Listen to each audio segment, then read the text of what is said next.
নামাজহীন জীবন যাপন করা যাবে না। কিয়ামতের দিন সর্বপ্রথম বান্দাকে আল্লাহ রাব্বুল আলামিন জিজ্ঞাসা করবেন কি বিষয় নিয়ে বলেন, আরো জোরে বলেন কি নিয়ে বলেন? নামাজ। আমার নবীর শেষ কথা ছিল দুনিয়া থেকে বিদায় হওয়ার আগে কি বলেন? নামাজ। নামাজ ছাড়া যাবে না, নামাজকে বাদ দেওয়া যাবে না।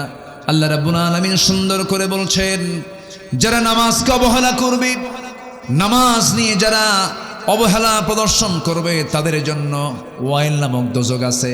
আল্লাহ রাব্বুল আলামিন বলেন, যারা পারেন ঠোঁট মিলে আমার সঙ্গে ঠোঁট মিলায় বলুন, ফাওয়াইলুল লিল মুসাল্লিনাল্লাযীনা হুম আন সালাতিহিম সাহুন আল্লাযীনা হুম ইউরাউনা ওয়া ইয়ামনাউনাল মাউন। জোরে বলুন আল্লাহু আকবার। ওই সমস্ত লোকের জন্য ওয়াইল, ওই সমস্ত লোকের জন্য জাহান্নাম, যারা লোক দেখানো নামাজ পড়ে, নামাজও পড়ে কিন্তু লোক দেখানো নামাজ পড়ে, অবহেলা করে নামাজ পড়ে, তাদের জন্য জাহান্নাম। নামাজ যার নাই তার তেমনি জাহান্নাম। ঠিক আছে না? যারা লোক দেখানো নামাজ পড়ে তাদের জন্য কি? জাহান্নাম। যারা অবহেলা করে নামাজ পড়ে তাদের জন্য কি? জাহান্নাম। আর যারা নামাজ না পড়ে জান্নাতি। নামাজ পড়েও জাহান্নামে যাবে, আর নামাজ না পড়লে কই যাবে? সেখানে তো কোনো প্রশ্নই নাই। কোরআনকে প্রশ্ন করুন, কোরআন বলো জাহান্নামে যাওয়ার কারণগুলো কি কি? কোরআন বলে দিচ্ছে, মা সালাকাকুম ফি সাকার ক্বালু লাম নাকু মিনাল মুসাল্লিন ওয়া লাম নাকু নুতঈমুল মিসকিন। জাহান্নামবাসীকে বলা হবে, ও সাকারের অধিবাসী। সাকার একটা দোজকের নাম। দোজকের নাম মোট কয়টা বলেন? বলেন কয়টা? 7টা।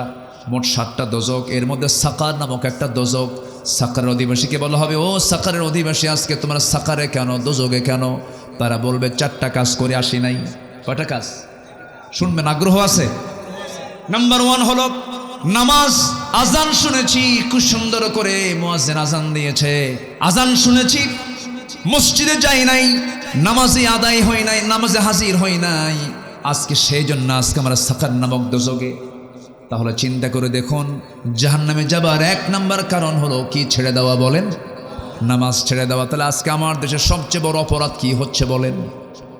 কি ছেড়ে দেওয়া? নামাজ ছেড়ে দেওয়া। এই অপরাধটা বড়, সবচেয়ে বড় অপরাধ। এই চিন্তা কারো নাই, এই চিন্তা নিয়ে কেউ কথা বলে না।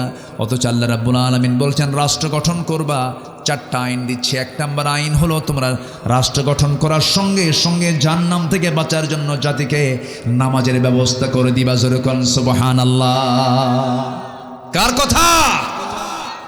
মোল্লার কথা না, আল্লাহর কথা। ইম্মাক্কান্নাহুম ফিল আরদি আকামুস সালাহ ওয়া আতাউয যাকাহ ওয়া আমারু বিল মা'রুফ ওয়া নাহাউ আনিল মুনকার ওয়ালিল্লাহি আকিবাতুল উমুর। জোরে বলি আল্লাহু আকবার।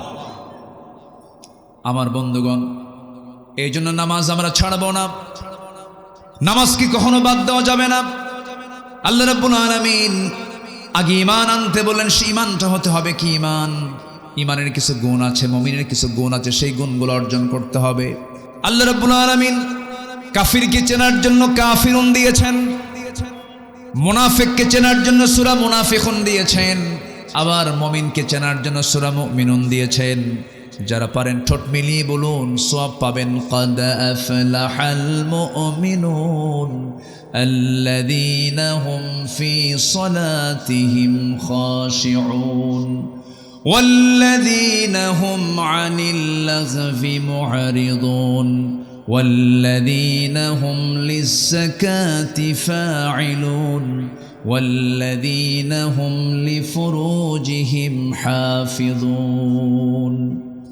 প্রকৃত মুমিন কারা? 1 নাম্বার হলো যারা নামাজটাকে অত্যন্ত খুশুর সঙ্গে আদায় করবে।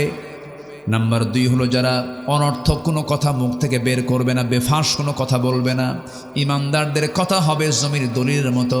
জমির দলিল লেখক যেমন দলিল লিখতে নিয়ে 1000 বার চিন্তা করে লেখে, কোনো ভুল লেখে না। দাগ নাম্বার ভুল করলে দলিল বাতিল, সিএস নাম্বার ভুল করলে পরে দলিল প্রশ্নবিদ্ধ হয়ে যাবে। দলিল লেখক যেমন দলিল করতে নিয়ে যেমন নিখুঁত করে বারবার দেখে দেখে চেষ্টা করে লেখেন, ইমানদার যখন চলবে তার কথা হবে জমির দলিলের চাইতে অত্যন্ত যত্নশীল। সে মুখ থেকে বেফাস একটা কথাও বলবে না। অযাচিত কোনো কথা মুখ থেকে বের হবে না, মিথ্যা তো দূরেই থাক, অপ্রয়োজনীয় কোনো কথা মুখ থেকে বের হবে না। ইমানদারের প্রত্যেকটা জিহ্বার ব্যাপারে কে রেকর্ড করেন বলেন? আসতে বলবেন না, কে রেকর্ড করেন? মা ইয়ালফিযু মিন কাওলিন ইল্লা লাদাইহি রাকীবুন আতীদ ওয়া ইয়ালামু খাইনাতাল আ'য়ুনি ওয়া মা তুখফিস সুদূর। জোরে বলুন আল্লাহু আকবার। এই জন্য কথা আগে না চিন্তা আগে? ভালো করে বলেন, কথা আগে না চিন্তা আগে? চিন্তা আগে। আল্লাহ বলছেন বান্দারে, কথা থেকে মুখ থেকে বেফাস কোনো একটা কথাও বলবা না, যা বলবা চিন্তা করে আগে বলবা, কারণ তোমার কথার ব্যাপারে একদিন জিজ্ঞাসিত হবে। আল্লাহ রাব্বুল আলামিন সুন্দর করে বলেন, লাইসাল বিররা আন তুওয়াল্লু ফুজুহাকুম কিবালাল মাশরিকি ওয়াল মাগরিবি ওয়ালাকিন্নাল بر من آمن بالله واليوم الآخر والملائكة والكتاب والنبيين وآتى المال على حبه ذوي القربى واليتامى والمساكين وابن السبيل والسائلين وفي الرقاب وأقام الصلاة وآتى الزكاة والموفون بعهدهم إذا عاهدوا والصابرين في البأساء والضراء وحين البأس أولئك الذين صدقوا وأولئك هم المتقون জোরে বলুন আল্লাহু আকবার। আল্লাহ রাব্বুল আলামিন বলেন, ঠাকঠুক মেরে তুমি তোমার চেহারা কিবলামুখী করলে পূর্ব অথবা পশ্চিম দিক, কয়েকটা সেজদা মারলে আর ভাবতেছ আমি ইমানদার হয়ে গেছি। না না, শুধু চেহারা ঘুরালে ইমানদার হওয়া যায় না, পুণ্য হাসিল করা হয় না। প্রকৃত ইমানদার হওয়ার জন্য, প্রকৃত পুণ্য লাভ করার জন্য তোমার এক নাম্বার কাজ হলো তোমাকে ঈমান আনতে হবে। ভালো করে কি আনতে হবে? ঈমান আনতে হবে আগে। কার প্রতি ঈমান আনতে হবে? আল্লাহ নিজে আবার ব্যাখ্যা দিচ্ছেন, নিজেই এক্সপ্লেন করছেন, তাফসীর করছেন। ওয়ালাকিন্নাল বিররা মান আমানা বিল্লাহ ওয়াল ইয়াউমিল আখির ওয়াল মালাইকাতি ওয়াল কিতাবি ওয়ান নাবিয়্যিন। কয়টা বলেন? কয়টা? শুধু একজনকে মানলাম, আল্লাহকে মানলাম, রাসূলকে মানলাম না, হলো না। রাসূলকে মানলাম, কিতাবকে মানলাম না, হলো না। আবার কিতাবকে মানলাম, শুধু নামাজে মানলাম, সমাজে মানলাম না, তাও হলো না। ঠিক কি না? কোরআন শুধু নামাজে মানবো, সমাজে মানবো না, এটা তো প্রতারণা, এটা ধোঁকাবাজি, কারসাজি এগুলো। কোরআন শুধু ধর্মীয় কিতাবের নাম নয়, কোরআন হচ্ছে complete and balanced code of life, পরিপূর্ণ ভারসাম্যপূর্ণ একটা জীবন ব্যবস্থা। অপূর্ণাঙ্গ না পূর্ণাঙ্গ? সব আছে এর মধ্যে। আপনি কি চান? এর মধ্যে ওষুধও আছে। সুবহানাল্লাহ বলবেন না? এমন ওষুধের তথ্য আছে যা পৃথিবীর কোনো ওষুধ কোম্পানিতে নাই। এটা কিয়ামত পর্যন্ত কোন ওষুধ কোম্পানি ওষুধ বানাতেও পারবে না। বলবো? একটু বলি, শোনেন। পৃথিবী কিয়ামত পর্যন্ত কোন মানুষ এই ওষুধ বানাতে পারবে না যা খুলনাতে উৎপন্ন হয়, সুন্দরবনে হয়। বলেন কি হয়? বলেন কি হয়? মধু। এই মধু পৃথিবীর কোনো ফার্মাসিউটিক্যাল কোম্পানি বানাতে পারবে? আসতে বলবেন না, পারবে? ক্ষমতা আছে কারো? কোনোদিন হবে না। কোরআন দেখেন কি তথ্য দেয়। আপনি শুধু যে ভাববেন যে কোরআন শুধু নামাজের কথা বলে, দেখেন কি তথ্য দিচ্ছে। 1973 সালে কার্ল ভন ফ্রিচ নামে একজন বিজ্ঞানী মৌমাছির উপরে সে গবেষণা চালায়। তিনি গবেষণা চালিয়ে গোটা পৃথিবীতে চাঞ্চল্য সৃষ্টি করেন এবং তিনি একটা বইও লেখেন। সে বইয়ের নাম হচ্ছে দ্য ড্যান্সিং বিজ। হ্যাঁ, তো উনি কিছুর তথ্য দেন, যে তথ্য তিনি দিয়েছেন, যে তথ্যের ভিত্তিতে তিনি নোবেল পুরস্কার পাইছেন, সেই তথ্য ১৫০০ বছর আগে কোরআন দিয়ে দিয়েছে। যেরকম সুবহানাল্লাহ। তাহলে বলেন, উনি কি তথ্য দিয়েছেন না তথ্য পাচার করেছেন? তথ্য নিয়েছেন, এখান থেকে তথ্য নিয়েছেন, কোরআন থেকে নিয়েছেন। যেরকম তিনি সর্বপ্রথম ফটোগ্রাফির মাধ্যমে প্রমাণ করে দেখিয়েছেন মূলত ফিমেল ওয়ার্কার মধু সংগ্রহ করে, ফিমেল ওয়ার্কার বি যেগুলো, স্ত্রী মৌমাছি যেগুলো, সেগুলোই মধু সংগ্রহ করে, এটা তিনি নির্ণয় করলেন। অথচ ১৫০০ বছর আগে আল্লাহ রাব্বুল আলামিন ফিমেল ওয়ার্কার বি যে মধু সংগ্রহ করে তা কোরআনে বলে দিয়েছেন। এখানে আলেম ওলামা আছেন, দেখেন আমি স্ত্রী মৌমাছির কথা আল্লাহ পাক কেমন করে বলেছেন। আল্লাহ রাব্বুল আলামিন বলেন, وَأَوْحَى رَبُّكَ إِلَى النَّحْلِ أَنِ اتَّخِذِي مِنَ الْجِبَالِ بُيُوتًا وَمِنَ الشَّجَرِ وَمِمَّا يَعْرِشُونَ। জোরে বলুন আল্লাহু আকবার। আল্লাহ মৌমাছিকে, আল্লাহ স্ত্রী মৌমাছিকে ইঙ্গিত করলেন, ওহী দিলেন, তাকে জানান দিলেন, আনিত্তাখিদি মিনাল জিবালি বুয়ুতা। আনিত্তাখিদি মুযাক্কার নয়, মুয়ান্নাসের সিগা, স্ত্রীলিঙ্গ, এটা মুয়ান্নাস না। আল্লাহ রাব্বুল আলামিন স্ত্রী মৌমাছিকে জানান দিলেন, তোমরা কি করো, বাসা বানাও পাহাড়ের পাদদেশে, গাছের ডালে ডালে। এই যে স্ত্রী মৌমাছিকে মৌচাক বানাতে বললেন, এই তথ্য ১৫০০ বছর আগে দিয়েছেন তিনি কে? আল্লাহ দিয়ে দিয়েছেন। কোরআন মানব রচিত নয়। আবার ওই বিজ্ঞানী প্রমাণ করতে গিয়েছেন, তিনি বলছেন, যখন কোনো কর্মী মৌমাছি নতুন ফুলের বাগান অথবা উদ্যান খুঁজে পায়, তখন সে অন্য মৌমাছিদের সঠিক পথের দিক নির্দেশনা দেয়। কার্ল ভন ফ্রিজ এই নাচের নামটা দিয়েছেন ওয়াগাল ড্যান্স, যা পৃথিবী জুড়ে সাড়া ফেলে। অথচ এই তথ্য কোরআনের কাছে অনেক পুরাতন। কোরআন আগে জানিয়ে দিচ্ছে, সুম্মা কুলি মিন কুল্লি সামারাতি ফাসলুকি সুবুলা রাব্বিকি যুলুলা। জোরে বলুন আল্লাহু আকবার। আল্লাহু আকবার বলেন। কোরআন কত আগে তথ্যগুলো দিয়ে দিচ্ছে।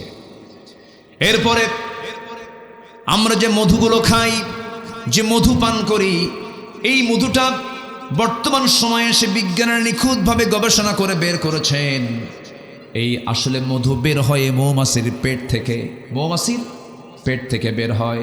এই আশ্চর্য তথ্যটি মহান রব্বুল আলামিন এই তথ্যটাও ১৫০০ বছর আগে দিয়েছেন। ইয়াখরুজু মিন বুতুনিহা, আছে না, ইয়াখরুজু মিন বুতুনিহা শারাবুম মুখতালিফুন আলওয়ানুহু ফীহি শিফাউল লিন্নাসি ইন্না ফী যালিকা লাআয়াতান লিকাওমিন ইয়াতাফাক্কারুন। জোরে বলুন আল্লাহু আকবার। আল্লাহ বলেন, তার পেট থেকে এমন পানীয় বের হয় যা রং ভিন্ন ভিন্ন যাতে রয়েছে মানুষের জন্য সমস্ত রোগের নিরাময়। নিঃসন্দেহে এতে নিদর্শন রয়েছে সেই কওমের জন্য যারা চিন্তা ফিকির করে। জোরে বলি সুবহানাল্লাহ। সম্মানিত ভাইয়েরা, সম্মানিত বন্ধুগণ, সুন্দরবন কাছে তো টের পান না। এই সুন্দরবনের যে মধু আর আপনার ঘরের পাশে যে মধু, দিন রাত তফাৎ, কিন্তু ওটা ফ্রেশ বেশি, ওটা আরো বেশি কার্যকরী। আচ্ছা, এখানে 1 কেজি মধুর দাম কত? মাত্র 800-1200 কোনো মধু হয়? আচ্ছা ঠিক আছে, 2000-ই ধরেন, 1 কেজি মধু ধরেন 2000। কিন্তু 1 পাউন্ড মধু বানাতে, গবেষণায় এসেছে, 1 পাউন্ড মধু বানাতে 550 মৌমাছিকে প্রায় 20 লাখ ফুলে ভ্রমণ করতে হয়। সুবহানাল্লাহ বলবেন না? এদের যদি দিন লেবার অনুযায়ী যদি না হতো তাহলে কি করতেন? কি কথা কি বুঝতেছেন আপনারা? পাখা তো নাই আমাদের, ওর তো পাখা আছে। আল্লাহু আকবার। 550 মৌমাছিকে প্রায় 20 লাখ ফুলে ভ্রমণ করতে হয়। সেখানে একটা কর্মী মৌমাছিকে 80,000 কিলোমিটার পথ অতিক্রম করতে হয়। 80,000 কিলোমিটার। অন্য একটা গবেষণার তথ্যে এসেছে প্রায় 14,50,000 কিলোমিটার পথ অতিক্রম করলে পরেই 1 পাউন্ড মধু বের হতে পারে, যা গোটা পৃথিবীকে 3 বার প্রদক্ষিণ করা যাবে। গোটা পৃথিবী 3 বার ঘোরা যাবে। এই পরিমাণ ভ্রমণ করতে হয় মৌমাছিকে, 550 মৌমাছিকে 1 পাউন্ড মধু তৈরি করার জন্য। এখন বলেন মধুর দাম কত? 1200, 1200, 12,000, 12 লাখ দাম দিতে পারবেন আপনি? আল্লাহু আকবার। আর সেই মধুর ভিতরে যারা ভেজাল দেয় তাদের 10 বার ফাঁসি হওয়া দরকার, একবার না। আগের যুগের দাদারা হসপিটাল চেনে নাই। আগের যুগের দাদিরা চশমার জন্য দোকানে যায় নাই। যা খেয়েছেন ভেজাল মানুষও ছিল না, ভেজাল খাদ্যও ছিল না। এখন মানুষও ভেজাল, খাদ্যও ভেজাল। কোরআন তো শেফা। কোরআন পড়লে, কোরআন মানলে অসুখও হবে না। বলি আলহামদুলিল্লাহ, জোরে বলি আলহামদুলিল্লাহ। আবার দেখেন এই মৌচাকের মধু যেন নষ্ট না হয়। এই মৌচাকের ভিতরে স্বাভাবিক তাপমাত্রা হচ্ছে 35 ডিগ্রি সেলসিয়াস। 35 degree Celsius. ধরেন এখন আমাদের এখানে তাপমাত্রা আছে, আজকে একটু গরম বেশি, 25-26 হবে। 25-26 ডিগ্রি সেলসিয়াস যদি তাপমাত্রা হয়, মৌচাকের ভিতরে নরমালি তাপমাত্রা থাকতে হবে মধুগুলোকে ঠিক রাখার জন্য 35 ডিগ্রি সেলসিয়াস। যদি কখনো তাপমাত্রা এর কম 30 ডিগ্রিতে নেমে আসে, তখন মৌমাছিগুলো সবাই একত্রিত হয়ে তাদের ডানাগুলো ঝাঁপায়া বারবার নড়ায়া তাপমাত্রা বাড়ায় ফেলে। জোরে বলি সুবহানাল্লাহ। আচ্ছা, আবার যদি তাপমাত্রা বেশি হয়ে যায়, তখন ওদের পাখাটা উল্টা করে আবার ঝাপড়ায়, উল্টা করে, যেন তাপমাত্রাটা যেন বাহির থেকে কিছু বাতাস ঢুকে যেন তাপমাত্রা 35-এ চলে আসে। কেউ তো সুবহানাল্লাহ বললেন না। সব তথ্য কোথায় আছে বলেন তো? বলেন কোন কোথায় আছে? কোথায় আছে? এই তো প্রাণী গেল, আকাশ নিয়ে আল্লাহ রাব্বুল আলামিন কথা বলেছেন। আমি কাতার থেকে বছর 2 আগে আসতেছিলাম, দোহা থেকে আমি ঢাকা আসতেছি। তো কাতার এয়ারওয়েজে আমি উঠে বিমানে উঠি, এরকম মনে হয়নি কখনো। দিনের বেলা, দুপুরবেলা 11টার দিকে বিমান আমার, তখন আকাশে আমি নিচের দিকে মেঘমালার দিকে তাকালাম। যতদূর চোখ যায় শুধু মেঘের বিশাল স্তর। তো ভাবলাম যে বিশাল এই যে মেঘমালার কি ওজন আছে নাকি? আমি জানতাম না। ওরে এটা আবার কি? এটা কি ক্রিকেট খেলতেছে নাকি? ও মাশাআল্লাহ, একটা অটিস্টিক মানুষ। হ্যাঁ, কর্মের প্রতি তার কি আগ্রহ! মাশাআল্লাহ, এর তো বাদাম সবগুলো একসঙ্গে নিয়ে ওর দাম দেওয়া দরকার। যে একজন নেন না, একজন নেন, একজন নিয়ে তাকে দিয়ে দেন। জি আমার বন্ধুগণ, তো আমি আসতেছিলাম, মেঘগুলো দেখে ভাবলাম যে এর ওজন আছে নাকি। একটু সার্চ করলাম, একটু গবেষণায় চলে গেলাম। বিজ্ঞান বলছে কিছু কিছু মেঘমালা আছে, কিউমুলিনুম্বাস নামে কিছু মেঘমালা আছে, যাদের ওজন হলো শুধু মন না, ton ton, lakh lakh ton ওজন। জোরে বলি সুবহানাল্লাহ। ঝুলাই রাখছেন কে? কার উপরে?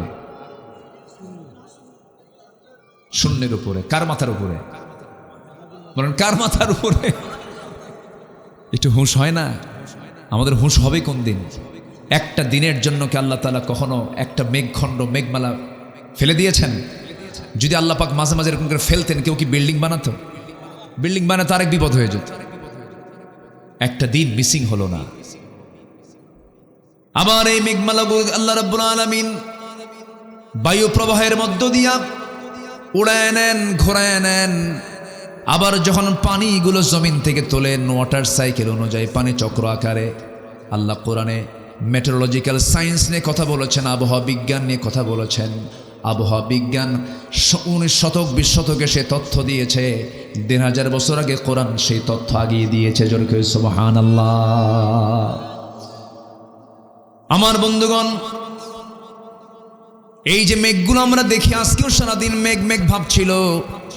এই যে মেঘ জমিন থেকে আল্লাহ রাব্বুল আলামিন তুলে নিয়েছেন, তুলে নেন ওয়াটার সাইকেলের মধ্য দিয়া, পানি চক্রের মধ্য দিয়া। আমার আপনার বাড়ির সামনের ময়লা পানিগুলোকে ফিল্টারিং করে, সমুদ্রের লবণ পানিকে ফিল্টারিং করে লবণগুলো রেখে দিয়া মিঠা পানি আকাশে উঠায় নেন। সেই পানি আকাশে উঠায় নেওয়ার পরিমাণ এক বছরে প্রায় 513 ট্রিলিয়ন টন। জোরে কোন সুবহানাল্লাহ। 513 trillion ton, trillion million billion না, 513 ট্রিলিয়ন টন পানি জমিন থেকে তোলেন। এটা বিজ্ঞানীদের একটা মেজারমেন্ট, এর কম বেশি একটু হতে পারে। তাহলে এই পানি সিস্টেম যদি এরকম না করে আল্লাহ যদি মানুষকে দায়িত্ব দিতেন, তাহলে গোটা দুনিয়া শুধু পাইপ দিয়েই ভরা থাকতো। কি দিয়ে ভরা থাকতো? কোন পাইপ দিয়া। আর আল্লাহ তাআলা কি সুন্দর করে এমন ফিল্টার দিয়েছেন, সেই ফিল্টার দেখাও যায় না। কি উন্নত প্রযুক্তি আল্লাহ তাআলার। জমিন থেকে পানি তুলতেছেন, লবণ রেখে দিয়া, পচা আবর্জনা রেখে দিয়ে সুন্দর ফ্রেশ পানি তুলতেছেন। আল্লাহু আকবার বলেন। কে চালান? আসতে বল, কে চালান? কি পরিমাণ পানি তোলেন? যে পরিমাণ পানি বৃষ্টি আকারে আসে। বিকাদারিন, বিমাইন বিকাদারিন। আল্লাহ পাক পরিমাণ মতো পানি তোলেন, অপরিমাণ মতো না। জোরে বলি সুবহানাল্লাহ। কার অবদান? আসতে বলবেন না, কার অবদান? আল্লাহ। এরপরে আল্লাহ রাব্বুল আলামিন লোহা নাজিল করেছেন। কি নাজিল করেছেন বলেন তো? লোহা। এই লোহা আমরা জানি যে এই লোহাটা কোন জায়গা থেকে আসছে। আমাদের ধারণা হয়তো পৃথিবীতেই ছিল না। এই লোহার অবস্থান পৃথিবীতে নয়। এই লোহা একচুল পরিমাণ লোহা পৃথিবীর কেউ বানাতে পারে নাই। লোহাটা সম্পূর্ণ কার? আসতে বলবেন না, কার? লোহা নামে একটা সূরা আছে, তার নাম কি বলেন? হাদিদ। মৌমাছি নামে একটা সূরা আছে, তার নাম কি? নাহাল। তাহলে মৌমাছি বললাম, এখন হাদিদে আসেন লোহা। এটা সূরার নামকরণ করা হয়েছে, মানে কি বহু তথ্য এর মধ্যে আছে। পৃথিবীতে যেটাই করতে যাবেন আগে কি দরকার? কি দরকার বলেন? লোহা দরকার কিনা বলেন? এই মেটাল ছাড়া কিছু হবে? হবে না। এই লোহা, আধুনিক বিজ্ঞান বলতেছে লোহার সৃষ্টি পৃথিবীতে নয়। লোহা এসেছে বহির জগৎ থেকে, অর্থাৎ আকাশ থেকে। কারণ পৃথিবীর পরিবেশ লোহা উৎপাদনের জন্য অনুপযোগী। কেননা সূর্যের তাপমাত্রা লোহা উৎপাদনের জন্য যথেষ্ট নয়। সূর্যের কেন্দ্রের তাপমাত্রা 15 মিলিয়ন ডিগ্রি সেলসিয়াস। সূর্যের কেন্দ্রের তাপমাত্রা, সূর্যের যে সেন্টার, সেই কেন্দ্রের তাপমাত্রা হচ্ছে 15 মিলিয়ন ডিগ্রি সেলসিয়াস। সূর্য। কেউ তো আল্লাহু আকবার বললেন না। মানুষের কি ক্ষমতা আছে সূর্যের কাছে যাওয়ার? ক্ষমতা আছে? আচ্ছা। আর সূর্যের পৃষ্ঠে অর্থাৎ ফটোস্ফিয়ারের তাপমাত্রা হচ্ছে 5.5 থেকে 6,000 ডিগ্রি সেলসিয়াস। অথচ লোহা উৎপাদনের জন্য আনুমানিক দরকার হচ্ছে 5 বিলিয়ন ডিগ্রি সেলসিয়াস। লোহা উৎপাদন করতে গেলে যে তাপমাত্রা লাগবে, সে তাপমাত্রার পরিমাণ হলো 5 বিলিয়ন ডিগ্রি সেলসিয়াস। বিজ্ঞানীদের ধারণা কোনো সুপারনোভা থেকে বিস্ফোরণ হয়ে এই লোহা এই দুনিয়ায় তার আগমন ঘটতে পারে। মহান রাব্বুল আলামিন আজ থেকে 1,500 বছর আগে লোহা যে নাজিল করেছেন তা জানিয়ে দিয়েছেন। সুবহানাল্লাহ বলবেন না? আল্লাহ রাব্বুল আলামিন বলেন, وَأَنزَلْنَا الْحَدِيدَ فِيهِ بَأْسٌ شَدِيدٌ وَمَنَافِعُ لِلنَّاسِ। সূরাতুল হাদিদ আয়াত নাম্বার 25। আল্লাহ রাব্বুল আলামিন বলছেন, আমি লোহাটা আকাশ থেকে নাজিল করেছি। জোরে বলি সুবহানাল্লাহ। তাতে রয়েছে ফিহি বাসুন শাদীদ, তাতে রয়েছে প্রচন্ড শক্তি। ওয়া মানাফিউ লিন-নাস, এবং মানুষের জন্য অনেক উপকার। উপকার আছে না নাই? আবার এই লোহা দিয়ে যদি আকাম কুকামও করে তারও সুযোগ আছে না নাই? আসতে বলবেন না, আছে না নাই?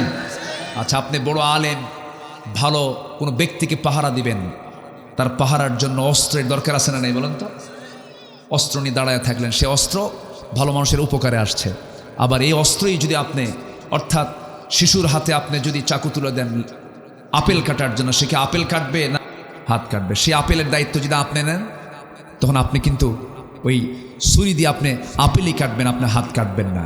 তো আজকে এই যে লোহাটা আল্লাহ পাক দিয়েছেন, এই লোহাটার উপকারিতা প্রত্যেকটা কাজেই প্রয়োজন। আল্লাহ পাক এই জন্য এই মেটাল নামে একটা সূরা নাজিল করেছেন। তাহলে এখন বলুন, কোরআন কি শুধু ধর্মীয় কিতাব না সব কিছু বলে?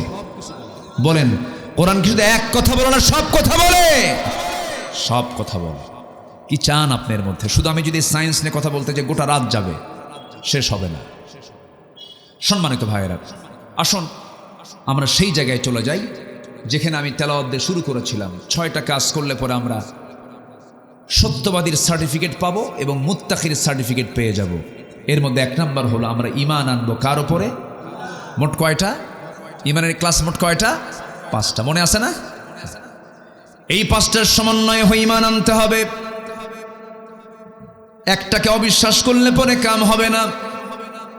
কোরআন কাঙ্ক্ষিক মানলে কাম হবে না। একটু কান লাগাবেন, মনোযোগ দিয়ে শুনবেন। আমি আজকে খুব খুশি হয়েছে, আজকে আপনারা আমাকে অনেক আগে উঠিয়ে দিয়েছেন, মানে মঞ্চে খুব আগে ভাগে উঠতে পেরেছে। আমি খুবই আনন্দ পাচ্ছি আজকে। জানেন, এরকম যদি প্রত্যেকটা কমিটি হতো, আমি যে কি খুশি হতাম, কিন্তু পারি না। মমিনসিং নামক একটা এলাকা আছে আমার দেশে, মমিনশাহী। মাহফিলে গেছি, রাত 8টার দিকে গেছি। বললো, হুজুর খাওয়া দাওয়া করেন? লেপ কম্বল দিলাম, ঘুমান। তো বললাম, আমার উঠাবেন কখন? গত বছর প্রধান বক্তা যে সময় উঠছে তার 1 ঘন্টা আপনি আগে উঠবেন। আমাকে 2:30টার দিকে ডাক দিন। ডাক দিয়ে বললো, হুজুর আপনি 3টায় উঠবেন আলোচনায়। গত বছর প্রধান বক্তা উঠছিল 4টায়, এবার একটু প্রমোশন হয়েছে। রাত কয়টায়? 3টায়। বলেন তো, সে রাত 3টায় কি ওয়াজ হয় না আওয়াজ হয়? আলোচনা না আলোচনা? এই হচ্ছে অবস্থা। ম্যাক্সিমাম মাহফিলগুলোতে টাইম সিলেকশনের অভাবে মাহফিলটা মরে যায়, মাহফিলটা প্রাণহীন হয়ে যায়। সব মাহফিলে লেখা থাকে প্রধান বক্তা, কিন্তু মাহফিলে যে হয়ে যায় শেষ বক্তা, সবার শেষে উঠায় দেয়। আদর্শ মাহফিলের বৈশিষ্ট্য হলো তার টাইম সিলেকশনে খুব অনড় থাকতে হবে। লোক কি আসলো না আসলো ওটা বিষয় না। পরীক্ষার সময় মতো, নামাজ সময় মতো, মাহফিলের সময় মতো, ঠিক কিনা? এটা উচিত। চট্টগ্রামে আমার গত পরশুদিন মাহফিল ছিল। চট্টগ্রামে বাংলাদেশের সবচাইতে বড় মাহফিল যেটা, প্যারেড ময়দান। 2000 সালে ছিলাম আমি ছিলাম ওই মাহফিলের শ্রোতা। 2000 সালে আমি মাহফিলে গিয়েছি কক্সবাজারে। আমি ইচ্ছে করে সেদিন একদিন আমি মাহফিল রাখিনি। ভাবলাম যে প্যারেড ময়দানে মাহফিল অংশগ্রহণ করে আলোচনা আজকে শুনব। আলোচনা করেছিলেন বিশ্বনন্দিত আলেমে দ্বীন আল্লামা শহীদ আল্লামা সাইদ রাহিমাহুল্লাহ।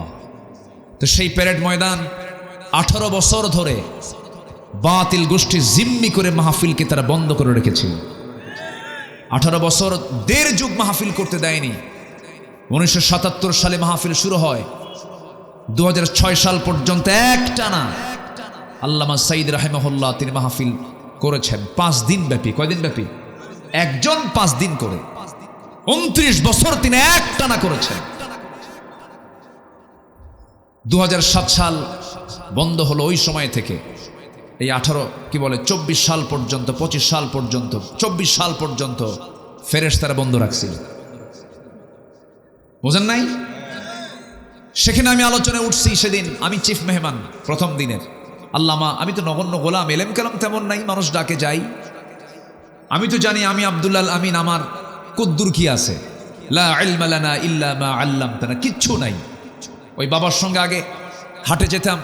আগে তো ডিজিটাল মেশিনে মাপতো না, আগে মাপতো হলো যে বাটখারা দিয়া, দাড়ি পাল্লা দিয়ে মাপতো। তো বাটখারাগুলো পাশে যেটা ওজন, ওটা পাশে রেখে দিত। আমি দেখতাম, আব্বাকে বলতাম ওগুলো কি? আব্বাকে, আব্বা ওটাই দিয়ে মাপে।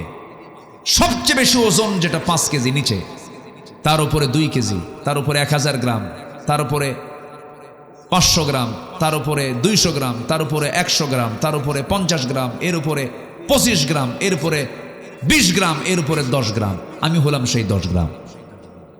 বুঝেন নাই? 10 গ্রাম সবার উপরে থাকে, কিন্তু ওজন টোজন তেমন নাই। মানুষ ডাকে যাই। সেখানে আমি আলোচনায় উঠেছি কয়টা? 8:45।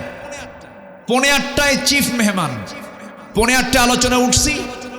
জাস্ট 9:30 থেকে 9:40 মাহফিল শেষ। মাহফিল শেষ, এশার আজান শুরু, নামাজ পড়ে সবাই বিদায়। এটাই তো উচিত ছিল, কিন্তু আমার দেশে এই কালচারটা নাই। তবে এই মাহফিল আমার কাছে খুবই চিত্তাকর্ষক মনে হয়েছে, আমি খুবই খুশি হয়েছে। আল্লাহ তুমি মাহফিল কমিটিকে এর জন্য উত্তম জাযা দিয়ে দাও। জোরে বলি আল্লাহুম্মা আমিন। আমি কি আলোচনা চালাবো? জোরে বলি ইনশাআল্লাহ। তাহলে ঈমান আনবো কার উপরে? মোট কয়টা বিষয়ে? 5 বিষয়। ব্যাখ্যামূলক দিতে পারবো না, এক রাত তো। এই ঈমানের উপরে যদি আমি আলোচনা চালাই 2 ঘন্টা পার হবে। জাস্ট আমরা জানি আল্লাহ, পরকাল, ফেরেশতা, কিতাব, নবী সব মিলে ঈমান। এর মধ্যে একটা বাদ দিলে ঈমান থাকবে না। আমার বন্ধুগণ, ঈমান তো আমরা ঠিকই আনলাম, কিন্তু ঈমানের ফলাফল হলো আমার দেশের মানুষ মাত্র 5% নামাজ পড়ে। 95% মুসলমানের নামাজের কোনো খবর নাই। এর জন্য কিছু দরবারও দায়ী আছে। আমার দেশে বহু দরবার আছে যে দরবারের মুরিদ হলে নামাজ লাগে না। আছে কিন্তু, আছে না নাই? পানির তলে মোমবাতি বাও বাতাসে নেভে না, বাবার নামে হালকা দিলে ওযু গোসল লাগে না। আছে? মোল্লা মুন্সি নামাজ পড়ে, মারিফত তো বোঝে না, বাবার নামে হালকা দিলে সতর ঢাকন লাগে না। সতরও নাই, গোসলও নাই, ওযুও নাই, ওটিকে মানুষ না জানোয়ার? এরকম কিন্তু বহু আছে। খান জাহান আলী রহমতুল্লাহের কবরে বাগেরহাট যাচ্ছিলাম, সেই পিরোজপুর যাচ্ছিলাম, মোরেলগঞ্জ সামনে পেলাম, ভাবলাম যাই একটু ভিতরে যাই। দরজার মোড়ে দেখি এক মোসারু দাঁড়ায় আছে। মোসারু এরকম মানে মোটা 3 ইঞ্চি মোটা মোষ, হাইব্রিড জাতের মোষ, হাইব্রিড একদম মোটা মোষ, মানে শয়তান দেখতে ওই রকমই, চোখ লাল টকটকা। তাহলে কি খাইছে কন্থ?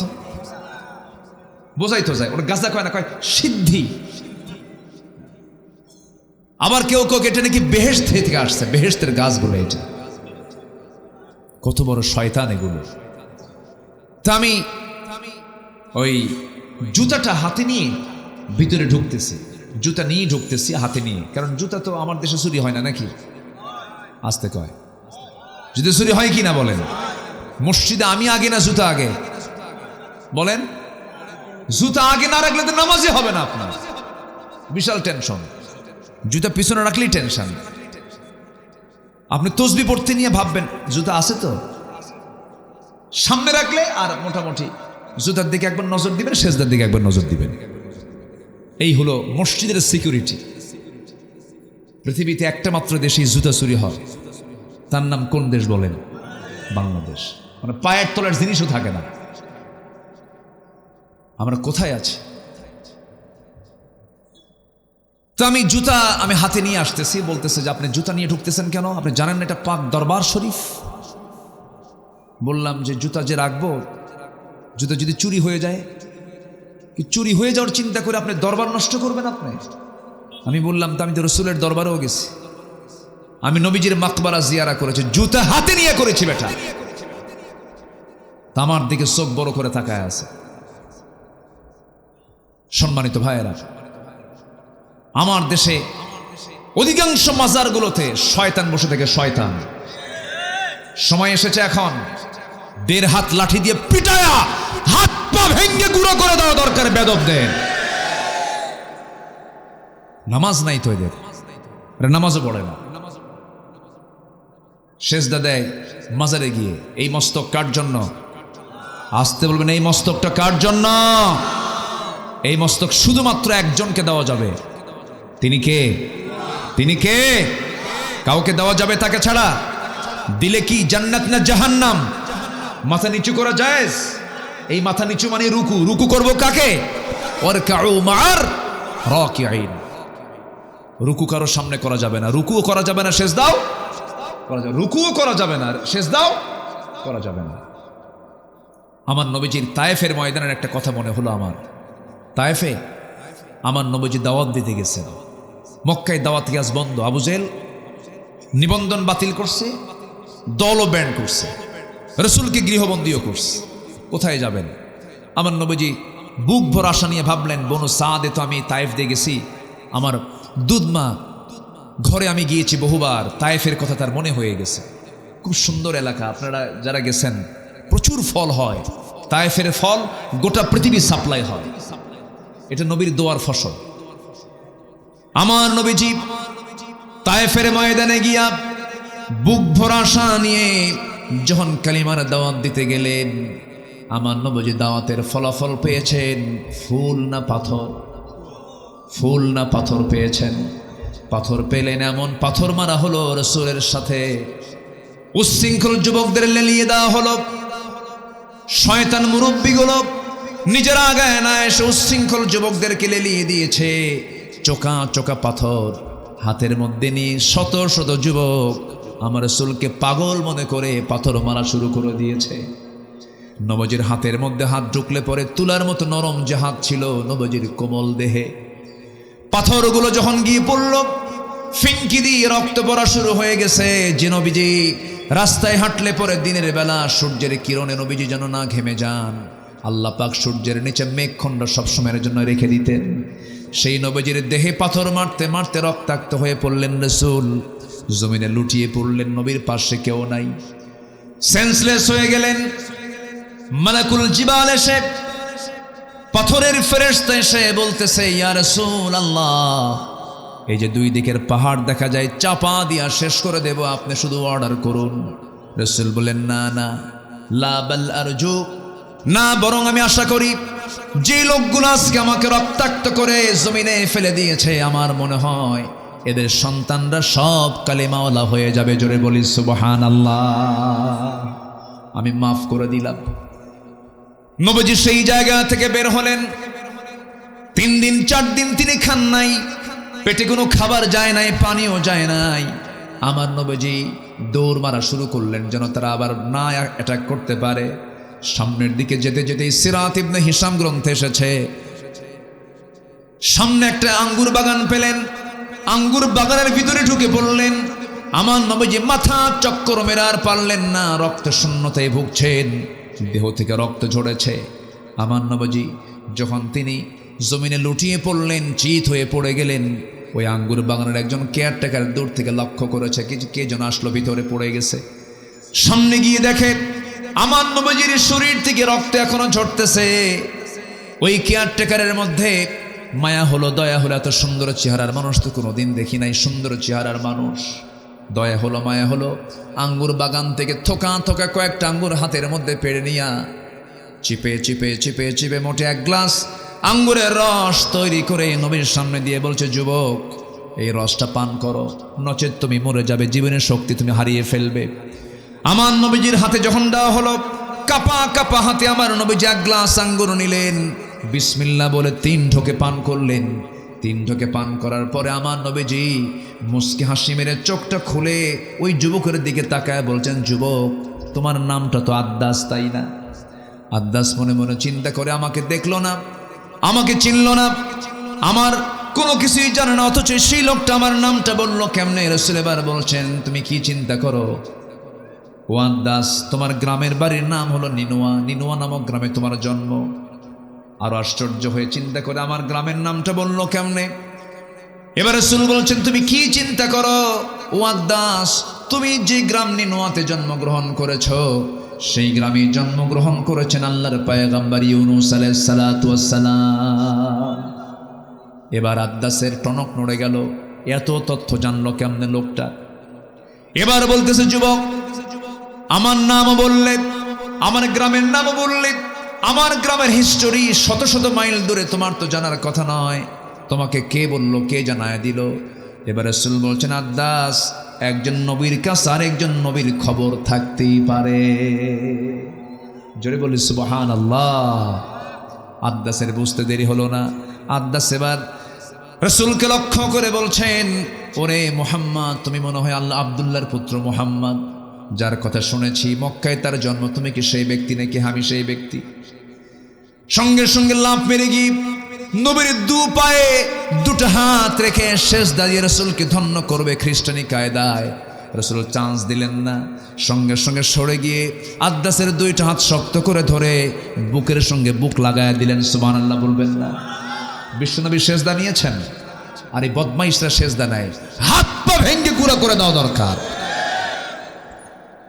আমার নবীজি বললেন, আদ্দাস ওঠো, বুকের সঙ্গে বুক লাগায়া দিলেন আর বললেন, তুমিও বান্দা আমিও বান্দা। আল্লাহু আকবার। তুমিও বান্দা আমিও বান্দা, আমার কাছে ওহী আসে আর তোমার কাছে ওহী আসে না। ইন্নামা আনা বাশারুম মিসলুকুম ইউহা ইলাইয়া আন্নামা ইলাহুকুম ইলাহু ওয়াহিদ। আমার কাছে ওহী আসে, তোমার কাছে ওহী আসে না।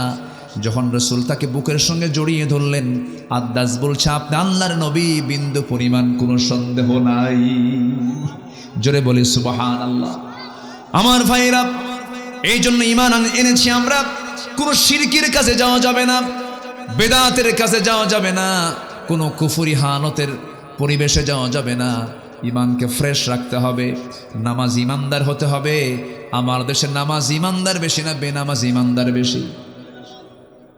বেনামাজি ঈমানদার, কিন্তু ঠিক আছে, বেনামাজি ঈমানদার না। কেমনে কি বলবো বলেন, বলাই তো মুশকিল। বেনামাজি ঈমানদার নাকি? জটিল ব্যাপার না? হুজুর নামাজ নাই তো কি হয়েছে, আমার কি ঈমান নাই? আছে কিনা, আছে কিনা? ওদের সাফা আরো শক্ত না দুর্বল? ওদের সাফা কিন্তু আরো শক্ত। নামাজ না পড়ুক কিন্তু ঈমান আছে। না না, নামাজ যার মধ্যে নাই সে ব্যক্তি প্রকৃত ঈমানদার হতে পারে না। কারণ রাসূল বলেছেন, আল ফারকু বাইনাল মুমিন ওয়াল কাফির তারকুস সালাহ। হাদিসটা বড় ভয়ঙ্কর। একজন কাফির এবং একজন মুমিনের মধ্যে পার্থক্য সৃষ্টি করে দেয় হলো নামাজ। নামাজহীন জীবন যাপন করা যাবে না। কিয়ামতের দিন সর্বপ্রথম বান্দাকে আল্লাহ রাব্বুল আলামিন জিজ্ঞাসা করবেন, কি বিষয় নিয়ে বলেন? আরো জোরে বলেন, কি নিয়ে বলেন? নামাজ। আমার নবীর শেষ কথা ছিল দুনিয়া থেকে বিদায় হওয়ার আগে, কি বলেন? নামাজ। নামাজ ছাড়া যাবে না, নামাজকে বাদ দেওয়া যাবে না। আল্লাহ রাব্বুল আলামিন সুন্দর করে বলছেন, যারা নামাজকে অবহেলা করবে, নামাজ নিয়ে যারা অবহেলা প্রদর্শন করবে, তাদের জন্য ওয়াইল নামক দোজখ আছে। আল্লাহ রাব্বুল আলামিন বলেন, যারা পারেন ঠোঁট মিলে আমার সঙ্গে ঠোঁট মিলায় বলুন, ফাওয়াইলুল লিল মুসাল্লিনাল্লাযীনা হুম আন সালাতিহিম সাহুন আল্লাযীনা হুম ইউরাউনা ওয়া ইয়ামনাউনাল মাউন। জোরে বলুন আল্লাহু আকবার। ওই সমস্ত লোকের জন্য ওয়াইল, ওই সমস্ত লোকের জন্য জাহান্নাম, যারা লোক দেখানো নামাজ পড়ে, নামাজও পড়ে কিন্তু লোক দেখানো নামাজ পড়ে, অবহেলা করে নামাজ পড়ে, তাদের জন্য জাহান্নাম। নামাজ যার নাই তার তেমনি জাহান্নাম। কি ঠিক আছে না? যারা লোক দেখানো নামাজ পড়ে তাদের জন্য কি? জাহান্নাম। যারা অবহেলা করে নামাজ পড়ে তাদের জন্য কি? জাহান্নাম। আর যারা নামাজ না পড়ে জান্নাতি। নামাজ পড়েও জাহান্নামে যাবে, আর নামাজ না পড়লে কই যাবে? সেখানে তো কোনো প্রশ্নই নাই। কোরআনকে প্রশ্ন করুন, কোরআন বলো জাহান্নামে যাওয়ার কারণগুলো কি কি? কোরআন বলে দিচ্ছে, মা সালাকাকুম ফি সাকার ক্বালু লাম নাকু মিনাল মুসাল্লিন ওয়া লাম নাকু নুতঈমুল মিসকিন। জাহান্নামবাসীকে বলা হবে, ও সাকারের অধিবাসী। সাকার একটা দোজখের নাম। দোজখের নাম মোট কয়টা বলেন? বলেন কয়টা? 7টা। মোট 7টা দোজখ, এর মধ্যে সাকার নামক একটা দোজখ। সাকারের অধিবাসীকে বলা হবে, ও সাকারের অধিবাসী, আজকে তোমরা সাকারে কেন, দোজখে কেন? তারা বলবে, 4টা কাজ করে আসি নাই। কয়টা কাজ শুনবেন? আগ্রহ আছে? নাম্বার 1 হলো নামাজ। আজান শুনেছি খুব সুন্দর করে, মুয়াজ্জিন আজান দিয়েছে। আজকে মাগরিবের নামাজ এখানে নতুন মসজিদে পড়েছি। যেখানে মসজিদ হয়েছে না একটা, মাগরিবের নামাজ, এটা প্রথম নামাজ হয়েছে না? প্রথম মাগরিবের নামাজ আজকে হয়েছে, বলি আলহামদুলিল্লাহ। আজান হয়েছে, আজান শুনেছি, মসজিদে যাই নাই, নামাজে আদায় হয় নাই, নামাজে হাজির হই নাই। আজকে সেই জন্য আজকে আমরা সাকার নামক দোজখে। তাহলে চিন্তা করে দেখুন, জাহান্নামে যাবার 1 নাম্বার কারণ হলো কি? ছেড়ে দেওয়া। বলেন, নামাজ ছেড়ে দেওয়া। তাহলে আজকে আমার দেশে সবচেয়ে বড় অপরাধ কি হচ্ছে বলেন? কি ছেড়ে দেওয়া? নামাজ ছেড়ে দেওয়া। এই অপরাধটা বড়, সবচেয়ে বড় অপরাধ। এই চিন্তা কারো নাই, এই চিন্তা নিয়ে কেউ কথা বলে না। অথচ আল্লাহ রাব্বুল আলামিন বলছেন, রাষ্ট্র গঠন করবা, 4টা আইন দিচ্ছে। 1 নম্বর আইন হলো তোমরা রাষ্ট্র গঠন করার সঙ্গে সঙ্গে জাহান্নাম থেকে বাঁচার জন্য জাতিকে নামাজের ব্যবস্থা করে দিবা। জোরে কোন সুবহানাল্লাহ। কার কথা? মোল্লার কথা না, আল্লাহর কথা। ইম্মাক্কান্নাহুম ফিল আরদি আকামুস সালাহ ওয়া আতাউজ যাকাহ ওয়া আমারু বিল মা'রুফ ওয়া নাহাউ আনিল মুনকার লিল্লাহি আকিবাতুল উমুর। জোরে বলি আল্লাহু আকবার। আমার বন্ধুগণ, এই জন্য নামাজ আমরা ছাড়বো না। নামাজ কি কখনো বাদ দেওয়া যাবে না। আল্লাহ রাব্বুল আলামিন আগে ঈমান আনতে বললেন, সেই ঈমানটা হতে হবে কি ঈমান? ঈমানের কিছু গুণ আছে, মুমিনের কিছু গুণ আছে, সেই গুণগুলো অর্জন করতে হবে। আল্লাহ পাক সূরা মুমিনুন দিয়েছেন। আমি কি শেষ করে দেব নাকি? এই যে উঠলো কেন এই লোকটা, কি ব্যাপার কি? হ্যাঁ, বসছে তো। হ্যাঁ বসেন, বসেন না, উঠি। কত কাজ কত দিকে আমরা করি। গত 2 বছর আগে আমি কক্সবাজার থেকে মাহফিল করে আসতেছি। চকরিয়ার মোড়ে দেখি বিশাল প্রজেক্টর নিয়ে সব বিশ্বকাপ খেলা দেখতেছে। রাত 2টার দিকে হঠাৎ করে আমাকে একজন ফোন দিয়েছে। ফোন দিয়ে বলে, হুজুর আমি আপনার খুব ভক্ত, ওয়াজ শুনি, তো আজকে একটি স্পেশাল দোয়া চাচ্ছে। কি? হুজুর আমি 2 রাকাত নফল নামাজও পড়েছি, আমার দল আর্জেন্টিনা যেন জিতে। তাহলে দেখেন, ওর গোটা রাতের তপস্যা হলো ওর আর্জেন্টিনা যেন জিতে। কত সময় কত দিকে আমাদের খরচ হয় ভাই। আপনি কি জানেন এটা জনসভা নয়, এটা ইবাদতের জায়গা। বলি আলহামদুলিল্লাহ। এটা এখন কিসের জায়গা বলেন? ইবাদতের জায়গা। এই জায়গাটা একসময় আমার আপনার জন্য জান্নাতের কারণও হতে পারে। বিশাল একটা সুযোগ, একটা বিশাল চান্স। এটা আমরা কেউ হাতছাড়া করব না। জোরে বলি ইনশাআল্লাহ। সবাই বসুন। আমি খুবই খুশি, লোকজন নড়াচড়া করছেন না, যারা আছেন বসে আছেন। বলি আলহামদুলিল্লাহ। সম্মানিত ভাইয়েরা, তাহলে আমরা ঈমান এনেছি কিন্তু ঈমানের গুণ নাই। ওটা কি ঈমান আনা হলো বলেন তো? ছাত্র কিন্তু পড়ে না। বলেন তাহলে কি সে ছাত্র? ছাত্রের কাজ কি হবে? পড়া। আর ঈমানদারের কাজ কি হবে? গুণগুলো নিজের ভিতরে উপস্থিত করা। ঈমানদারের গুণ কি? আল্লাহ রাব্বুল আলামিন কাফিরকে চেনার জন্য কাফিরুন দিয়েছেন, মুনাফিককে চেনার জন্য সূরা মুনাফিকুন দিয়েছেন, আবার মুমিনকে চেনার জন্য সূরা মুমিনুন দিয়েছেন। যারা পারেন ঠোঁট মিলিয়ে বলুন, সওয়াব পাবেন। قد أفلح المؤمنون الذين هم في صلاتهم خاشعون والذين هم عن اللغو معرضون والذين هم للزكاة فاعلون والذين هم لفروجهم حافظون। প্রকৃত মুমিন কারা? 1 নম্বর হলো যারা নামাজটাকে অত্যন্ত খুশুর সঙ্গে আদায় করবে। নাম্বার 2 হলো যারা অনর্থক কোনো কথা মুখ থেকে বের করবে না, বেফাঁস কোনো কথা বলবে না। ইমানদারদের কথা হবে জমির দলিলের মতো। জমির দলিল লেখক যেমন দলিল লিখতে নিয়ে 1000 বার চিন্তা করে লেখে, কোনো ভুল লেখে না। দাগ নাম্বার ভুল করলে দলিল বাতিল, সিএস নাম্বার ভুল করলে পরে দলিল প্রশ্নবিদ্ধ হয়ে যাবে। দলিল লেখক যেমন দলিল করতে নিয়ে যেমন নিখুঁত করে বারবার দেখে দেখে চেষ্টা করে লেখেন, ইমানদার যখন চলবে তার কথা হবে জমির দলিলের চাইতে অত্যন্ত যত্নশীল। সে মুখ থেকে বেফাঁস একটা কথাও বলবে না, অযাচিত কোনো কথা মুখ থেকে বের হবে না। মিথ্যা তো দূরেই থাক, অপ্রয়োজনীয় কোনো কথা মুখ থেকে বের হবে না। ইমানদারের প্রত্যেকটা জিহবার ব্যাপারে কে রেকর্ড করেন বলেন? আসতে বলবেন না, কে রেকর্ড করেন? মা ইয়ালফিযু মিন কাওলিন ইল্লা লাদাইহি রাকীবুন আতীদ ওয়া ইয়ালামু খাইনাতাল আ'য়ুনি ওয়া মা তুখফিস সুদূর। জোরে বলুন আল্লাহু আকবার। এইজন্য কথা আগে না চিন্তা আগে? ভালো করে বলেন, কথা আগে না চিন্তা আগে? চিন্তা আগে। এই জন্য আমার চরিত্র সুন্দর করার জন্য আবার একটা মাস স্পেশাল দিয়েছেন, তার নাম হলো রমজান মাস। জিহ্বা ঠিক কর, ঠিক কর, জিহ্বা ঠিক করো, খাবার ঠিক করো, খাবার কন্ট্রোল করো, পরিমিত খাও। নিয়ন্ত্রিত জীবনে চলে আসো। ইবাদতের জন্য একটা সাইকেল করে দিয়েছেন রমজান মাস। তাহাজ্জুদটা পড়ো, নামাজের প্র্যাকটিস করো, শেষ রাত্রে ওঠো, খাবার খাও, কোরআন তেলাওয়াত করো, সুন্দর করে একটা মাস ট্রেনিং নিয়ে বাকি 11 মাস চালায় নাও। আল্লাহ চান প্রত্যেক বান্দা জান্নাতে যাক, কিন্তু বান্দা জাহান্নামে যাবে আল্লাহর দোষে না বান্দার দোষে? কার দোষে? বান্দার দোষে। বান্দা নিজেই জাহান্নামে চলে যাবে। আল্লাহ বলছেন বান্দারে, কথা থেকে মুখ থেকে বেফাস কোনো একটা কথাও বলবা না, যা বলবা চিন্তা করে আগে বলবা, কারণ তোমার কথার ব্যাপারে একদিন জিজ্ঞাসিত হবে।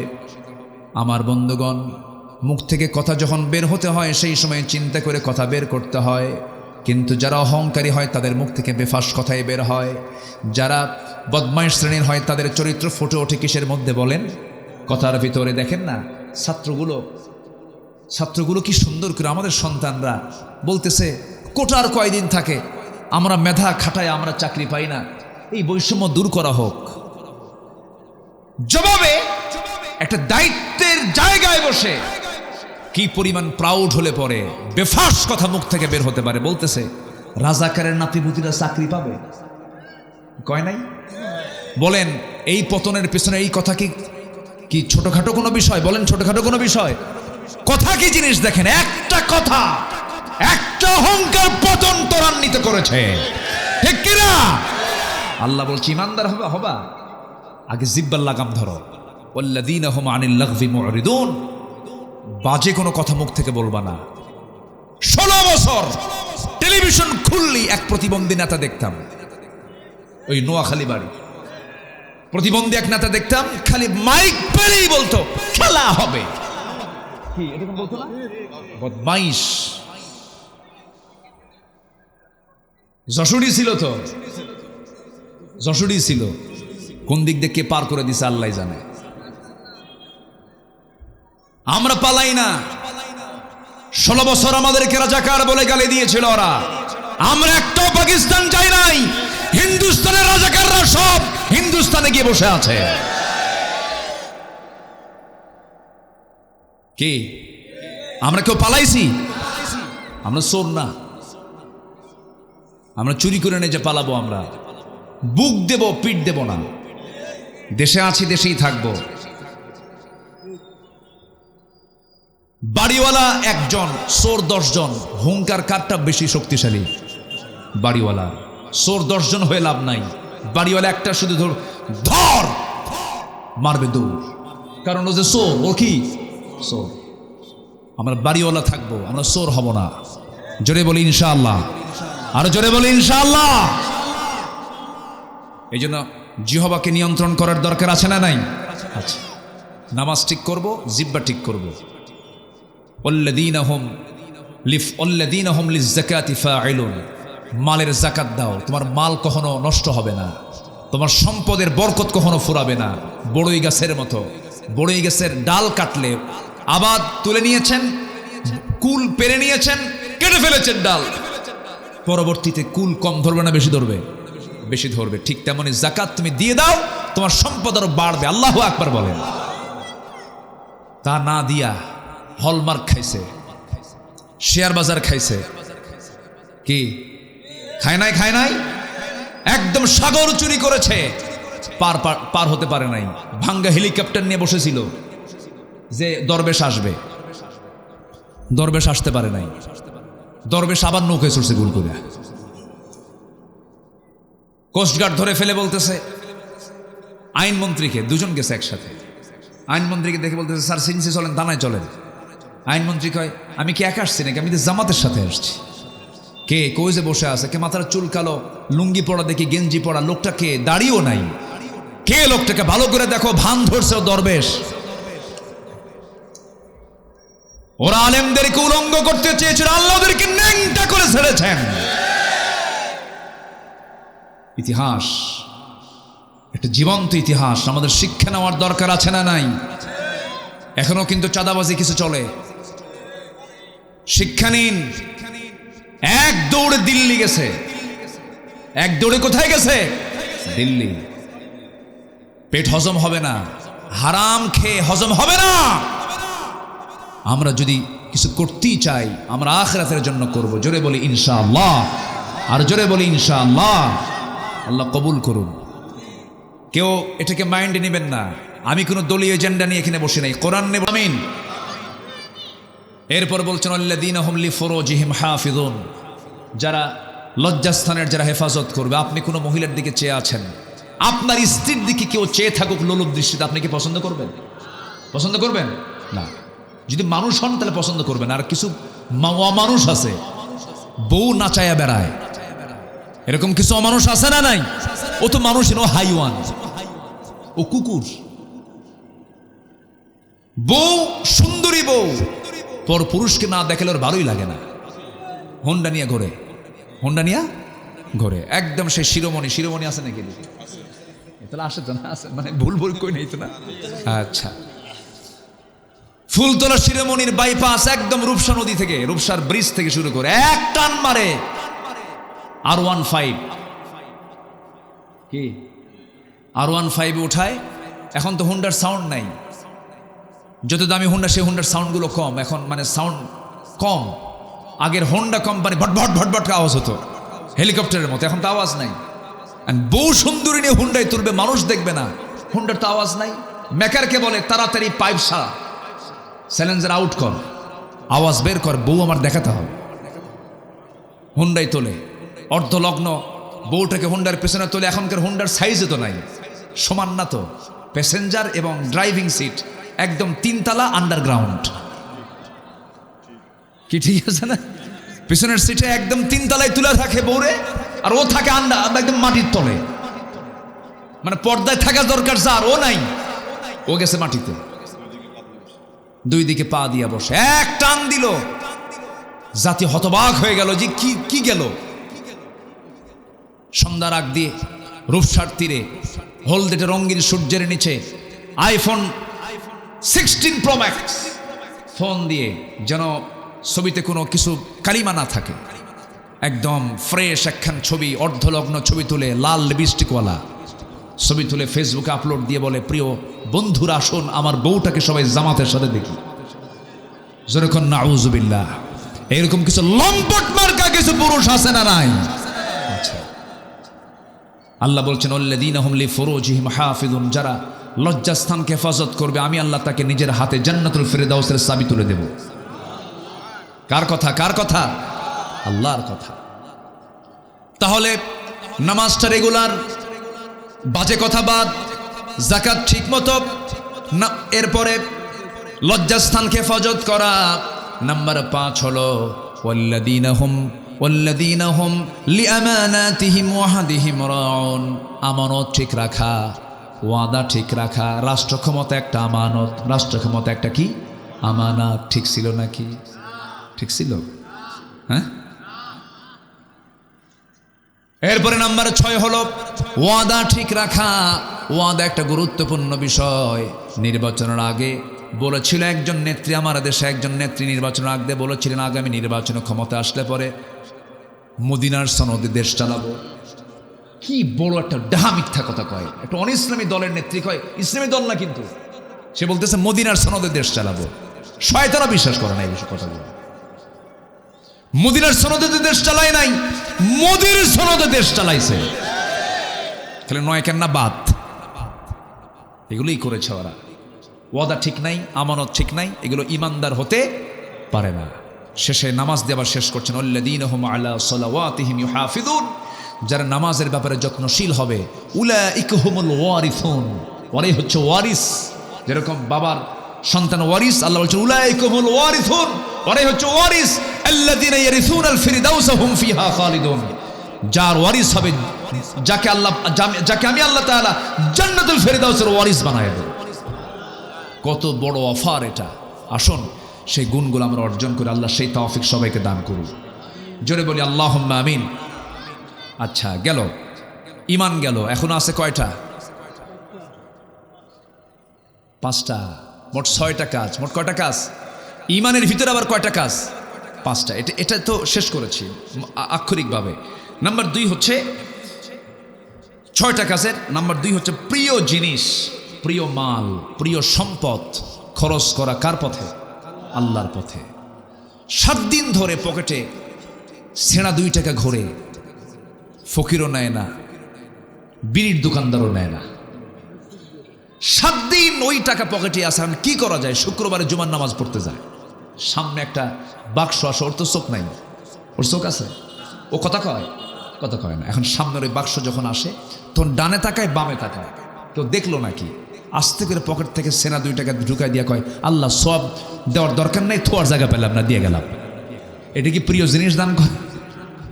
আল্লাহ বলছেন তোমার প্রিয় জিনিস খরচ করো। কোথায় কোথায়? যাবিল কুরবা, নিকট আত্মীয়র জন্য খরচ করো, ওয়াল ইয়াতামা, এতিমদের জন্য খরচ করো। কিন্তু মানুষগুলো আজকে এতিমকেও দেয় না, নিকট আত্মীয়কে না দিয়া চলে যায় হলো মাজার শরীফ। কি ঠিক কিনা? অন্য জায়গায় চলে গেল। নিকট আত্মীয়কে আপনি দিবেন আগে, এতিমকে দিবেন, মিসকিনকে দিবেন, পথিককে দিবেন, সাইলকে দিবেন, অফির রেকাব। আপনি এই সমস্ত খাতগুলো আল্লাহ পাক দেখে দিয়েছেন, খরচ কিন্তু এই জায়গায় করতে হবে। নিজের বোনের সংবাদ রাখে না, ধর্ম বোন বানায়। নিজের ভাইয়ের সংবাদ রাখে না, ধর্ম ভাই বানায়। নিজের মার খবর রাখে না, ধর্ম মা বানায়। আছে না? এই আছে না নাই বলেন তো, আছে না নাই? ধর্ম মা বলতে কোনো কিছু আছে নাকি? ধর্মের বোন বলতে কিছু আছে নাকি? না, এগুলো ভুয়া। এগুলো কি ভুয়া? এগুলো কোনো ভিত্তি নাই, এগুলো হারাম, এগুলো মানবেন না কখনো। নিজের বোনের খবর নেয় না কেন? নিজের বোন বাপ মরে গেছে, সম্পদের জন্য এসে মাঝে মাঝে ভাইকে বলে, ভাই বাপ মারা গেল, এক যুগ হলো, ফুলতলার মোড়ে 10 কাঠা জায়গা আছে, তোমরা বিল্ডিং করে আসো, সেখানে কি আমাদের হক নাই? তোমরা 2 ভাই, আমরা 2 বোন, সেখানে 3টা ভাগ হবে, তোমরা 2 ভাই 2 ভাগ নিয়ে নিয়েছো, 5 শতক 5 শতক 10 শতক, আমরা তো সেখানে পাই 3.5 করে, দিয়ে দাও। কিন্তু এই কথা বললো কেন? ভাই রাগ করে ওই বোনের সঙ্গে আর কথা বলে না। এমন ভাই বুঝি অভয়নগরে নাই? আছে কি না? আছে। বোনকে দেয় না, আবার বোনের কাছ থেকে ফুসলায় কেমনে নেবে, বিভিন্ন চান্স খোঁজে। মাঝে মাঝে বোনকে দাওয়াত দিয়া পিঠা খাওয়ায়, মাঝে মাঝে বোনকে দাওয়াত দিয়া কুমিল্লার রসমালাই, টাঙ্গাইলের চমচম, নাটোরের কাঁচাগোল্লা, বগুড়ার দই, যশোরের খই, আর কি আছে যশোরে? খেজুরের গুড়। আচ্ছা, হ্যাঁ, আমার বন্ধুগণ সবগুলো এক জায়গায় জড়ো করে বোনকে খাওয়ায়, পাশে বসায় বলে, বোন আমার, তুমি আমাদের সবার বড় বোন, মা মরে গেছে, বাপ মরে গেছে, তুমি আমাদের মুরব্বী বোন, রাগ কইরো না, সংসার হয়ে গেছে, তোমার ছেলে মেয়ে হয়ে গেছে, বিয়ে দিছো, আমাদের অংশে তোমার অংশ আছে, তোমার বাবার অংশ আছে, তুমি কিছু পাবে, ঠিক আছে, কিন্তু বোন একটা কথা বলি, কি অংশ নিলে কিন্তু ধ্বংস হয়। দেখেন কত বড় শয়তান ওটা, আছে না নাই? ফতুয়া মানলো, অংশ নিলে ধ্বংস হয়। ঈমান আছে? আজ থেকে ঈমান আছে? আল্লাহ বলতেছেন লিযযাকিরি মিসলু হাজ্জিল উনসাইন, এবং শেষের দিকে বলছেন তিলকা হুদুদুল্লাহ, এগুলো আমার সীমা, এগুলো লঙ্ঘন করবি না, লঙ্ঘন করবি জাহান্নামে ঢুকাবো আমি। যার যে অংশ ভালো করে পাই টু পাই হিসাব করে দিয়ে দিবি। লুঙ্গি রেখে গেছে 3টা বাপ, লুঙ্গিটা ভাগ করে দিবি। এটা ইনসাফ। এটা কি ইনসাফ? কার কথা? কার কথা? কার কথা? আল্লাহর কথা। কোনো কম বেশি করা যাবে না, কোনো কম বেশি করা যাবে না। বরঞ্চ আল্লাহ পাক আগে মেয়ের অংশ, লিযযাকিরি মিসলু হাজ্জিল উনসাইন, আগে ছেলে না মেয়ে, আগে মেয়ের অংশ আল্লাহ পাক আগে বুঝাই দিয়েছেন, মেয়েকে আগে বুঝাই দেয়। তাহলে সম্পত্তি বন্টন আগে শর্ত হলো ছেলেরা বুঝে পাবে না মেয়েরা বুঝে পাবে? মেয়েরা। এরপরও নারী সমাজ কয় ইসলাম মেয়েকে ঠকাইছে। একটা নারী স্বামীর সম্পদ পায়, তারপরে ছেলের সম্পদ পায়, বাবার সম্পদ পায়, মায়ের সম্পদ পায়, স্বামীর সম্পদ পায়, কতগুলো খাত তার, সবগুলো জড়ো করলে স্বামীর চাইতে বউয়ের সম্পদ বেশি হয়ে যায়। এক সময় হয়ে যায় স্বামীর সম্পদের, পুরুষের সম্পদের ক্ষয় আছে, আর ওদের সম্পদের কোনো ব্যয় খালি জমে, খালি কি জমে, কোনো ক্ষয় নাই। এরপরে বলতেছে ইসলাম নারীকে ঠকাইছে। ওরা জানেই না ইসলাম নারীকে ঠকাই, যেন জিতে জানেই না, না জেনেই বলে। আল্লাহ তুমি মাদেরকে বোঝার তৌফিক দিয়ে দাও, পর্দা করার তৌফিক দিয়ে দাও। পশ্চিমাদের সংস্কৃতি হলো তারা চামড়া দেখাবে, তারা চামড়া দেখায় ওরা ওদের দাম হাসিল করে, কিন্তু মুসলমানরা চামড়া দেখাবে না, চামড়া ঢেকে রাখবে। মেয়েরা চামড়া দেখাবে না চামড়া ঢাকবে, ইউরোপ আমেরিকা চামড়া দেখাবে আর মুসলমানরা কি চামড়া ঢাকবে। এটাই হচ্ছে মুসলমানদের সৌন্দর্য। আসুন আমরা আমাদের পরিবারকে ইসলাম দিয়ে সাজিয়ে তুলি, ইসলাম দিয়ে সাজাবো। জোরে বলে ইনশাআল্লাহ। না রং দিয়ে সাজাবো? বলেন কি দিয়ে সাজাবো? ইসলাম দিয়ে। ইসলামীদের সাজানোর জিনিস, ইসলাম দিয়ে আমরা আমাদের পরিবারকে সাজাবো। আল্লাহ সেই তৌফিক সবাইকে দান করুন। তাহলে মাল খরচ করব কোথায় কোথায়? আগে ধর্ম বোন না নিজের বোন? ধর্ম ভাই না নিজের ভাই? নিজের ভাইয়ের জন্য আগে খরচ করব। মাকে দেব, বাবাকে দেব, বাবাকে মাকে দেব, একদম সলিড নিজের অংশ দেব। আর যদি আপনার একটা ভাই যদি খুব অসহায় হয়ে যায়, গরিব, চলতেই পারছে না, আপনি তাকে না বলে জাকাতের অংশ দিতে পারবেন। এই কথাগুলো বলা দরকার। না বললে অনেকের কাছে অস্পষ্ট থাকে, হাই আমার ভাই জাকাত খাবে। আপনি আপনার নিজের ভাইকে না বলে তাকে জাকাতের অংশ দিতে পারবেন। কিন্তু কখনো ভুল করেও কিন্তু মসজিদেও দেওয়া যাবে না, বাপ মারে দেওয়া যাবে না। কি কথা কি বোঝা গেল? বাপ মা জাকাত খাবে? আসতে কয় বাপ মা জাকাত বাপ মা আপনারটা খাবে, আপনারটা। আপনি যেটা খান সেখান থেকে খাবে, এটা বাপ মার অধিকার। এটা বাপ মার কি অধিকার? বাপ মাকে দেওয়া সুন্নত না ফরজ? ফরজ। আল্লাহ তুমি সবাইকে বোঝার তৌফিক দাও। নাম্বার 3 ওয়াকামাস সালাহ, যারা নামাজ কায়েম করবে। নাম্বার 4 ওয়াতাজ যাকাত, যারা যাকাত দেবে। নাম্বার 5 যারা ওয়াদা ঠিক রাখবে। অস-সাবিরিনা ফিল বাসা। নাম্বার 6 হচ্ছে সুখে দুঃখে কষ্টে যাতনায় সব জায়গায় ধৈর্য ধরবে। কার উপরে? আল্লাহর উপর। আল্লাহ বলছেন এরাই হচ্ছে সত্যবাদী, এরাই হচ্ছে মুত্তাকি। জোরে কান সুবহানাল্লাহ। আলোচনা শেষ। দেখেন না কি শর্টে মেরে দিলাম, না একেবারে শর্টে মেরে দিলাম। আলোচনা শেষ করে দেব? আলোচনা চলুক, হুজুর মরুক। জি, সব দিকে খেয়াল করবো। জোরে বলে ইনশাআল্লাহ। আমার কাছে বহু আগে চিরকুট এসেছে। মসজিদ এখানে অনেক পুরাতন মসজিদ, কেউ উঠবেন না কিন্তু আমার ইচ্ছা আমি সবাইকে নিয়ে দোয়া করব। দোয়া করবেন না? আমি ভাঙ্গাচূড়া হই কিন্তু মুসাফির, তো মুসাফিরের একটা দোয়া কিন্তু কবুলের সম্ভাবনা আছে না নাই বলেন তো? দাওয়াতুল মুসাফির দাওয়াতুল মাজলুম, দোয়া কবুল হয়। বসেন, আমরা দোয়া করবো। আশপাশে অনেকের মাইয়াত, অনেকের আত্মীয় স্বজন দুনিয়া থেকে বিদায় নিয়েছেন, তাদের জন্য দোয়া হবে। আমরা তাদের জন্য দোয়া করব। আমরা মরে গেলে আমাদের সন্তানরা আমাদের জন্য দোয়া করবে। দোয়া করতে আমরা কেউ মিস করব না। পরিবারকে সবসময় বুঝাবো, বাবা কবরে যাবা, তোমার আব্বার কবরটা জিয়ারা করবা, দোয়া করবে, সালাম দিবা। কবরবাসীকে দেখে আসসালামু আলাইকুম ইয়া হালাল কবর। কবরে গেলে কি পরকালের কথা একটু মনে হয় না? একটু মনে হয়, দিলটা কাঁদে, চোখ থেকে পানি ঝরে। এগুলো সন্তানদেরকে শিখাবেন। আখিরাতমুখী চিন্তা ছাড়া একটা মানুষ কখনো ভালো হতে পারে না।